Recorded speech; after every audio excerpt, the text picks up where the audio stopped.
Desolation Angels is a 1965 semi-autobiographical novel by American author Jack Kerouac. It follows Jack Kerouac, who works as a fire control officer at Desolation Peak in the remote mountains of northwest Washington state. The narrative mirrors Kerouac's own emergence as a writer of the Beat generation, distinguished by its spontaneous confessional prose, countercultural concerns, and celebration of radical individuality. As Jack, an aspiring poet and novelist, shares his writings with other artists, their encouragement propels him toward fully committing his life to the act of creation. The novel features companions who closely resemble real-life Beat figures, including Neal Cassady, William Burroughs, and Allen Ginsberg, the latter famous for Howl, the emblematic work of the Beat era. The story opens in the Washington Mountains, where Kerouac, Kerouac's alter ego, has taken up a post as a fire lookout at Desolation Peak. He chooses the job not out of a vocational interest in forestry, but because it allows him the rare opportunity for uninterrupted writing. During this period, he produces a wealth of material that will eventually form his first published novel, On the Road.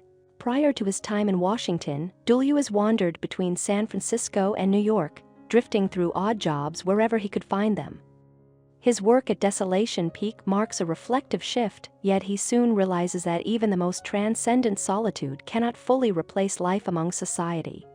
Kerouac returns to San Francisco, torn between communal engagement and solitary pursuits, a tension that mirrors his growing disillusionment with the Buddhist ideals he had previously embraced. Reunited with his San Francisco friends, the nucleus of the Beat movement, Kerouac indulges in weeks of drink and drugs, accomplishing little in terms of writing. Seeking solitude, he then travels to Mexico, only to reconnect with a former friend who had once seemed destined to become a philosopher and public intellectual, now tragically debilitated by morphine addiction. Soon after, Kerouac's San Francisco companions arrive in Mexico, offering camaraderie that he values, yet also finds stifling for his creative output. The group navigates Mexico City, performing in bars, cafes, and informal gathering spots. When the tour concludes, Kerouac returns to New York City, determined to continue his literary pursuits. In New York, he is contacted by Irwin, a fictionalized Allen Ginsberg, who convinces him that his writings hold inherent value, regardless of his own doubts, and encourages him to immerse himself in the city's literary scene. Kerouac revisits his stored manuscripts and journals, submitting them to publishers, eventually seeing On the Road release the same novel Kerouac would publish in real life. In subsequent years, the other Beat poets gradually attract followings, with several achieving unprecedented literary and cultural fame, a trajectory they had never anticipated. The Beat generation comes to define the 1950s counterculture, its influence rippling into Kerouac's present.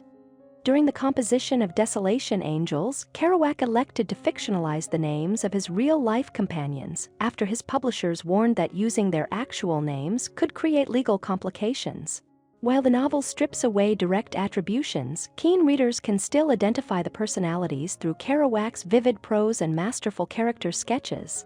In this way, Desolation Angels stands as a heartfelt homage to the faces and events of the Beat movement, rendered by one of its founding voices. Thank you for watching. If you enjoy this video, leave a like and subscribe.